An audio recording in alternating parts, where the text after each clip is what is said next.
how to actually train by yourself without any equipment. So first, I'm going to teach you the principles that you need, and at the end of this video I'm going to show you some clips of me applying the principles. So when I was still in secondary school and I used to play football, I fell in love with football at like the age of 11.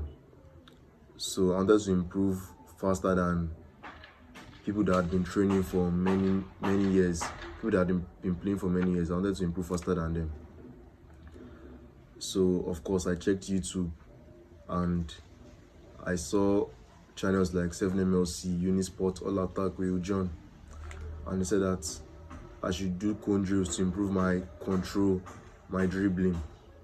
So of course I could not actually afford cones that time, so I'd take shoes and socks and line them up in my compound and try and weave through them.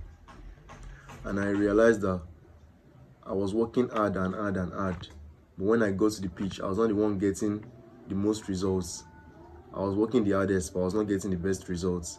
And the guy that was getting the best results was just one carefree guy. His name was Eri. He actually ended up becoming my very close friend. He was not training at all. All he used to do was just play, hit the ball to the wall, and just have fun with the ball. And he was still getting better results than me. He was scoring all the goals, dribbling everybody. Like, it was unbelievable. And I used to wonder that how is he doing it when I'm doing all the training. But after lots of research and after finding out about Football Entangled's channel and its principles, I learned that the mistake I was making is I was doing restricted training by using cones. Cones are not how you train. Like, for example, now see players like Neymar, Messi, Yamal, Ronaldinho. You think that they went to the favelas when they were little? They went to the streets and lined up their cones and said, I want to do cone drills. No, all they did was go to the pitch with their friends and played against their friends, had fun. And then when they were not with their friends, they would be on their own, testing the limits of their ability, improving skills by themselves, unrestricted.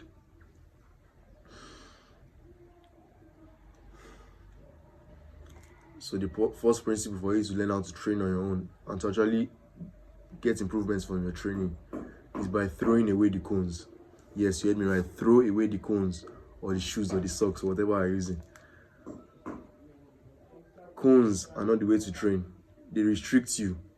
Have you ever found yourself doing cone drills and smiling, or doing cone waves and smiling? No, because they are boring and robotic and they don't translate to real game scenarios. The best way to improve is to play small-sided games. Set aside, play with friends, play 1v1, play 2v2, play 3v3, 4v4, all the way to 11v11. That's the best way to train. I know that this video is about how to train by yourself, but first I want to tell you the best and ultimate way to improve in football is to play more real football against live opponents. And then if maybe you have played small-sided games 3 times in 1 week and you want to maybe sharpen your dribbling skills, then that's where the principles I want to teach you come in. When you want to sharpen the skills, but not that you not play any small-sided games whatsoever, and I think that this is going to help you. It's going to help you, but the best way for you to get it into your mind, the best way for you to perfect it is by playing small-sided games. So that's like the disclaimer in this video. You must play small-sided games at least 2 times a week, and it must not be like small-sided games. If, for example, in your team training you guys play small-sided games, then you can count that as part of your small-sided games. So if you want to train alone, here are 3 principles. Is it 3? 2 principles that you can use. Number 1, fun, and that's where throwing away the cones are. I want you to throw away everything that you want to use to train and just take the ball, find the wall and have fun. Play the ball to the wall, receive it, do skills, jog, do freestyle. Forget all these band and activation warm-ups. Just have fun, enjoy yourself. The reason why we got into football in the first place is because we love the game. We enjoy the game of football. So just go out to your backyard, to your compound, to your, you can even do it in your room safe. Like for example, when I want to do it in my room, I just take a tennis ball and just have fun. I imagine players, I imagine defenders around me as if I'm in a World Cup final, and I imagine defenders around me. I dribble through them, I dribble at them at match intensity, as if I'm in a World Cup final and everybody has eyes on me, and I shoot and score. So that's just the fun of it, and it's very, very interesting when you're doing it. And again, I have a little brother that is 10 years old, and he's very, very good at football without doing all this training that I usually did when I started playing football. And I realized that when he's outside training by himself, all he's doing just passing the ball to the wall, dribbling. Imagine that he's in the World Cup, you'll still be running commentary as he's playing. You see, oh, it's Miku. His name is Miku. It's Miku with the ball. He shoots and he scores. So you still be running commentary, having fun with it. So that's the first principle I want you to be able to apply. Have fun. Just smile, relax, calm down. Football is not a do or die affair. I know we want to become professionals and take it seriously, but that's the problem. You have to take a step back and relax, have fun with it. And then the second principle that I want you to be able to apply when training by yourself is the maximal intent principle. So the max intent principle is a training principle that you apply whereby whatever you are doing, you don't make it too easy that it becomes boring, but you also don't make it too hard that it becomes too difficult for you. You know that there's something called the flow state, and it's the flow state that many top footballers playing. If you want to be able to, research says that the flow state is achieved when the task is not too easy, and it's not too difficult. That's the state where you can achieve the flow state. So that's where we got the maximal intent principle from. For example, if I'm doing unrestricted dribbling is where we dribble around imaginary defenders at match speed. So this is too easy. Maybe I'm dribbling at a very, very slow pace and it's very boring for me. That way I cannot enter the flow state and I cannot see any improvement because I'm not pushing the limits of my ability. But then this is difficult, so I want to be operating just here, just close to difficult, whereby I'm pushing the limits of my ability, but I'm not pushing it too much that the quality now drops down. So that's how you apply the maximal intent principle. So after this now, I'm going to show you some clips of me training this morning before I start recording this video, so you can see how I apply it, how I apply the principles, how I have fun, and how I train unrestricted. And the key here, please find a ball and a wall. That's just the key. You don't need any other equipment. Just find a ball and a wall. And even if you don't have a wall, which is an excuse, there's no you cannot get a wall. Just find a wall anywhere. Stroll around your environment, see whether you can find a wall if you don't have in your house. Find the wall, find the ball, and have fun with the ball. Have fun with the ball and apply the maximal intent principle.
if you enjoyed this video, click the link in my description to get my course on how to go from average to baller in 30 days.